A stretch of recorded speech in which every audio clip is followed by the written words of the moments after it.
Eu cheguei na TQP em 2009, quando eu recebi a visita do Fernandinho Franco em casa, o fundador da TQP, um dos fundadores, e me colocou um panorama por qual Piraju passava naquela época, que era a intenção de barrageiros virem e destruir o trecho do rio tombado naquela época. Então eu tomei pé da situação por enquanto. Até então eu estava passando por uma fase de transição na vida pessoal, no sentido dos filhos já estarem com mais de 10 anos. Sempre fui um pai dedicado, né? Antes dos filhos eu já tinha militado um pouco em Piraju como ambientalista, né? Não acompanhei a TQP no começo. Mas a minha chegada, assim, naquele momento, na minha família, foi bastante crucial, porque eu pude dar um rumo para a educação dos meus filhos também. Não é? Eu pensava naquela época, naquela transição, os filhos, a mais nova estava com mais de 10 anos. Eu falava, o que eu vou fazer agora? Agora eu não sou mais aquele pai que acolhe, não sou mais aquele pai que leva a passear. E veio essa vertente do ambientalismo, que na época era assim, o ecochato. Foi aí que eu me tornei um ecochato, não é? Fizemos ali várias reuniões em casa no começo, até agregar o pessoal, fomos chamando as pessoas. Tudo acontecia em casa, né? No âmbito da Secretaria Executiva da TQP. E eles foram crescendo, os filhos, né? Eu creio que essa atuação foi bem forte lá em casa, vamos dizer assim, a magnitude disso, eu senti no resultado, eu sinto o resultado hoje, porque os meus filhos são filhos da TQP, posso dizer, na questão ambiental, sabe, na questão de defesa do meio ambiente, na questão de defesa do trecho vivo do rio, que eu fiquei chocado quando o Fernandinho foi em casa, foi que iam destruir o lugar que meu avô ia lá pescar, ele sentava, ele precisava da mistura, meu avô ia lá, pegava um peixe e vinha embora. Eu também frequentei lá quando criança com ele, mas isso me trouxe assim um impacto assim tão grande que hoje eu defendo com muita fé, com muita sabedoria, que a TQP trouxe para mim, não é? Essa consciência que a gente tem e o trabalho que a gente está fazendo hoje é fruto disso, é fruto dessa garra, né? Desse ânimo que a TQP trouxe para a nossa vida familiar e creio que está trazendo hoje para a vida da cidade. É isso que eu creio, não é? De uma casa nós mudamos para outra casa e isso foi para 2012. Já se passaram aí 3 anos, né?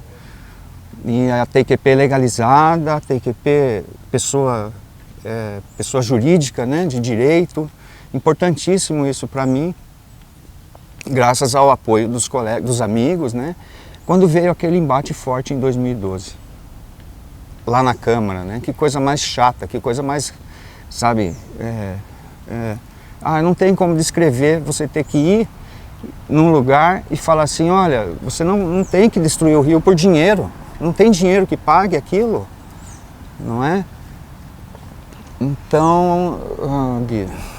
Mas ao mesmo tempo muito marcante também, né? Foi um episódio, assim, acho que decisivo na história de Piraju, né? Tudo aquilo, na verdade, foi uma jornada, né? De alguns meses de luta incessante, né? Eu lembro, como meu pai estava falando, né? Que lá em casa acabou virando um quartel-general. A gente até pichou, né? Uma prima minha que era mais velha, né? E estava engajada também na luta da preservação desses últimos 7 quilômetros, né? Era tanta gente em casa o tempo todo e muitos jovens e as pessoas da ONG sempre fazendo reuniões, né? Em todos os momentos e tudo mais. E aquilo ficou tão marcado, eu lembro que eram umas férias, né? Era no momento de férias, se eu não me engano, entre 2011 e 2012, né? Em janeiro, acho que foi a primeira reunião que teve lá na prefeitura, né? Que um dos barrageiros, né, foi fazer uma reunião com o prefeito, né, e saiu escorraçado de lá.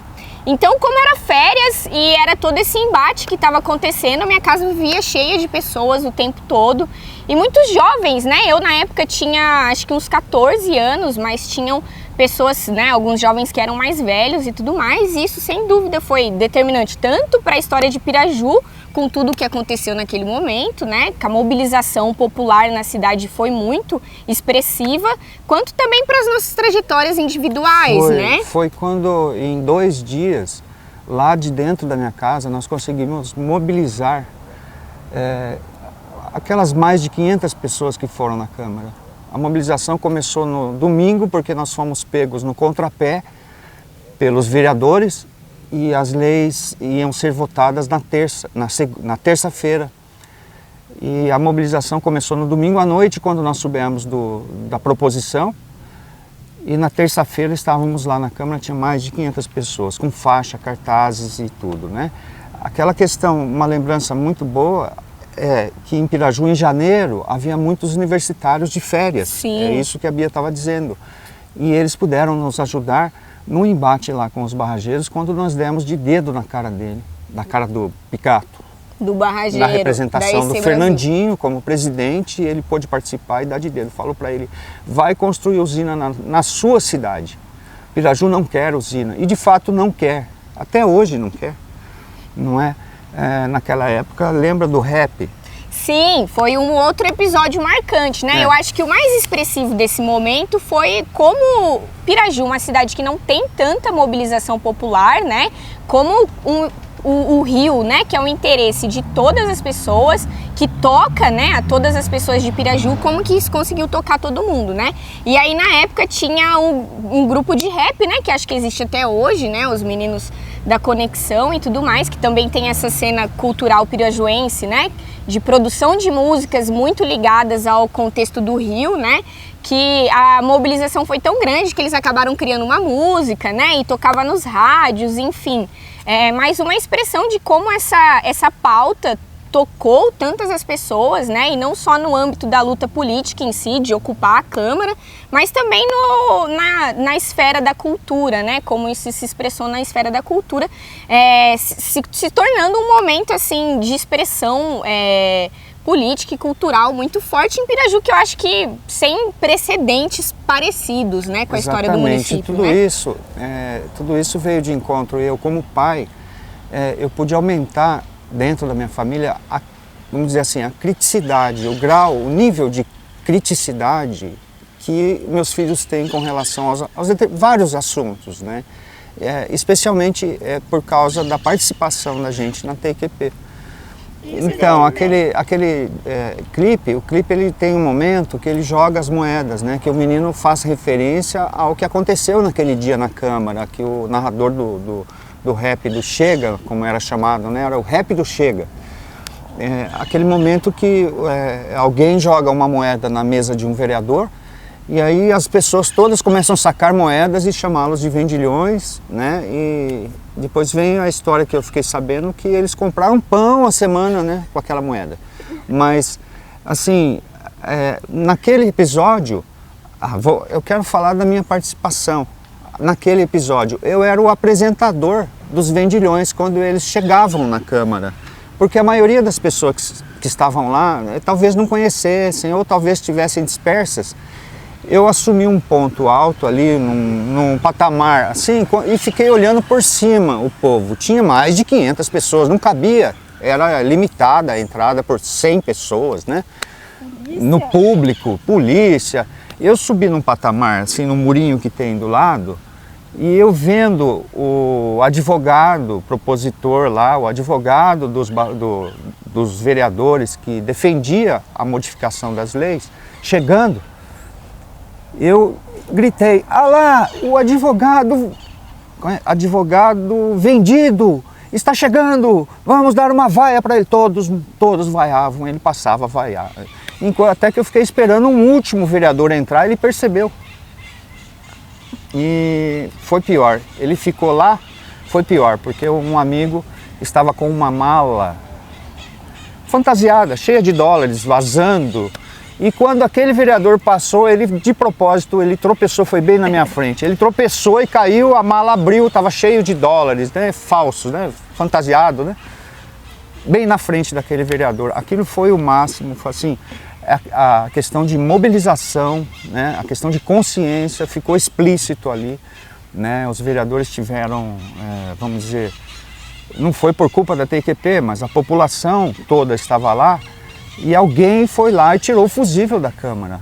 A TQP não tinha participação nisso, lógico, a população não tem quem controla. Eu tinha acesso à Câmara naquele dia, naquela noite, a qualquer momento, mas era limitado. Eu, como secretário executivo da TQP, podia entrar e sair a hora que eu quisesse. Então eu fazia a transposição do que acontecia lá dentro, trazia para as pessoas lá fora. E em alguns momentos havia gritos, né? Fora vendidos ali fora, entendeu? Então aquilo foi assim muito marcante e pudemos mostrar mesmo, né, que Piraju não quer usina naquele trecho. Né? Bia, fala da sua vida na escola naquele momento. Isso. Você era uma criança engajada. Isso, e todos esses episódios foram muito marcantes, né? Como a gente já pontuou, muita coisa acontecia em casa. E nessa correria toda, né, meu pai, como secretário executivo da ONG, virava e mexia, precisava que algumas tarefas fossem feitas, né, como levar ofício na Câmara dos Vereadores. Eu nem lembro, na verdade, quais os motivos, mas eu sei que meu pai me colocava para ir levar lá os ofícios e eu ia lá. No fórum. Isso, no fórum. E aí, engraçado, quando cheguei na Câmara, como era, né, o contexto estava todo permeado por esse conflito, e eu falei que eu estava chegando para levar com um ofício da ONG mesmo. Fizeram até uma cara meio torcida para mim, enfim, porque era algo que estava muito latente, né, nas discussões daquele período. E aí também outra participação que eu acabei fazendo era que meu pai, como atuava, sempre ficava falando para mim, faz isso, faz aquilo. E até num determinado momento que me falou para eu chamar as pessoas da minha escola, onde eu estudava, né, para que pudessem comparecer nas sessões da Câmara que estavam acontecendo, né? Porque, se eu não me engano, foi uma ou duas, enfim. Ocorreram né, uma série de manifestações lá. E eu lembro que em algum desses momentos eu entreguei folderzinhos para os alunos da minha turma, para os professores, enfim, para participarem também de tudo que estava acontecendo, né? Para comparecerem e também tomarem conhecimento disso. E isso foi muito importante na minha trajetória, né? Porque geralmente quando a gente é jovem, adolescente, é um pouco meio... não sei, né? A gente acaba sendo meio... Levado. Sei lá, meio... Talvez pudesse até mesmo ter vergonha desse tipo de coisa, né? Mas como a identificação com a causa era tão grande, mesmo eu sendo jovem, né? Eu acabei colocando qualquer tipo de vergonha ou qualquer tipo de inibição de lado, né? Porque eu entendia que essa necessidade de conscientizar as pessoas ao meu redor era mais importante do que qualquer outra coisa, né? Isso foi decisivo para minha trajetória, porque desde então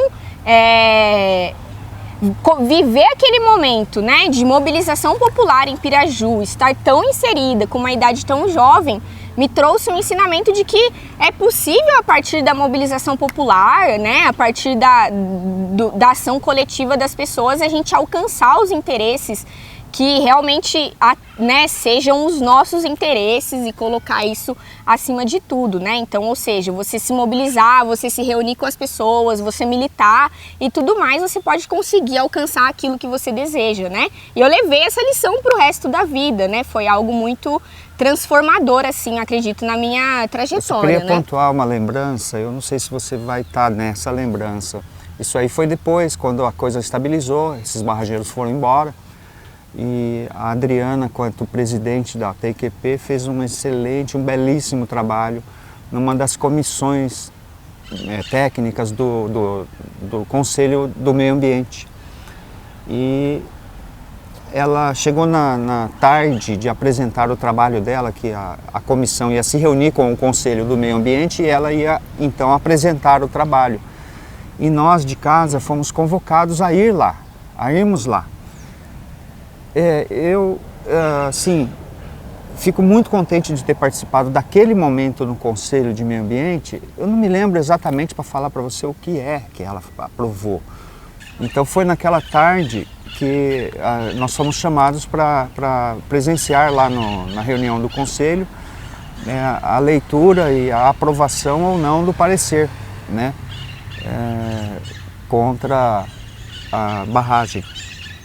E fomos chamados e eu consegui levar 10 pessoas da minha família, do meu grupo, do meu círculo lá na reunião. E aí nós fomos, assim, apelidados, né? Aquele momento foi marcado porque a gente foi lá tocar tambor, né? Como os índios faziam, né? A minha tribo, a tribo do Melo, desceu aqui no conselho e veio aqui tocar tambor e fizemos, né? E constou o nome de todos na ata.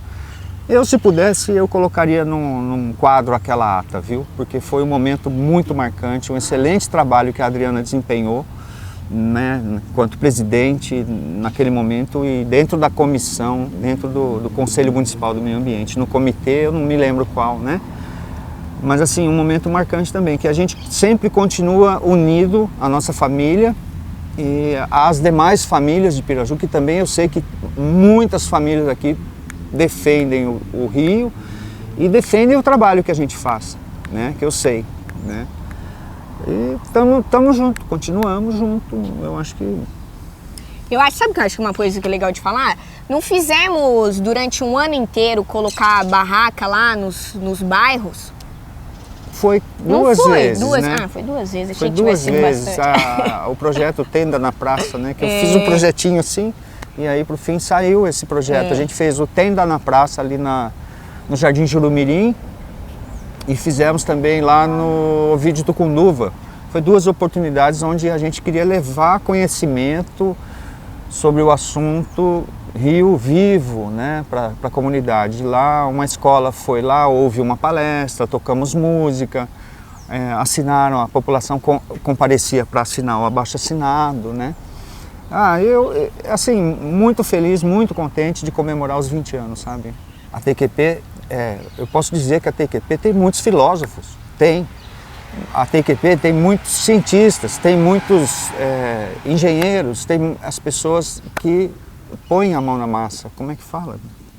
Executores. Não, eu quero dizer que essas pessoas vivem no campo das ideias, né? A TQP até 2020 era no campo das ideias, o embate era intelectual.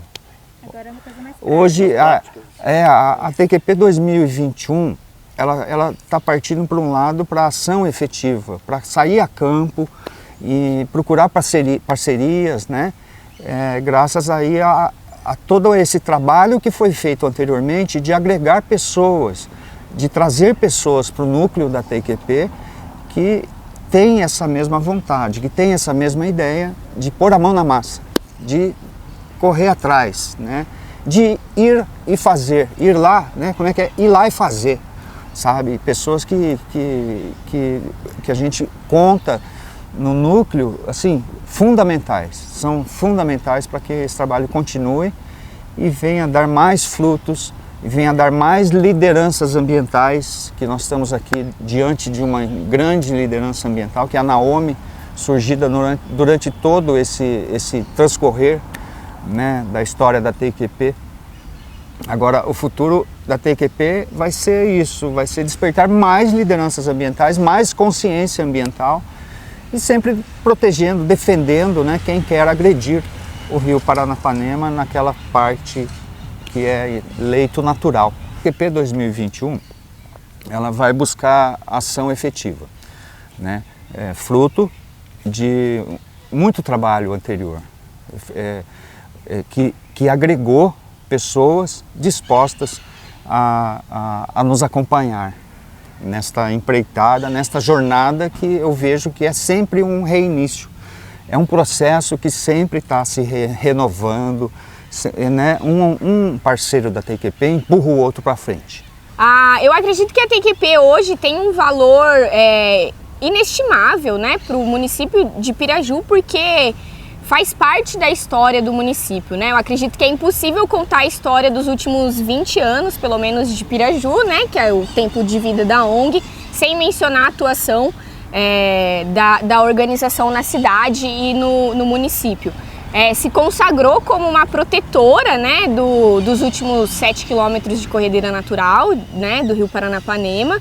E é fundamental que ela continue existindo, né, porque ela faz esse papel de reforçar os verdadeiros interesses da população pirajuense, né? E é muito interessante esse vínculo orgânico entre o interesse de proteção do rio, que é verdadeiro em cada um dos moradores de Piraju, e esse ideal maior que a ONG representa nas suas ações, nas suas atitudes, enfim. Então é fundamental que ela continue existindo e vida longa, né? A organização ambiental tem que ter, eu acho que é isso. Muito bem.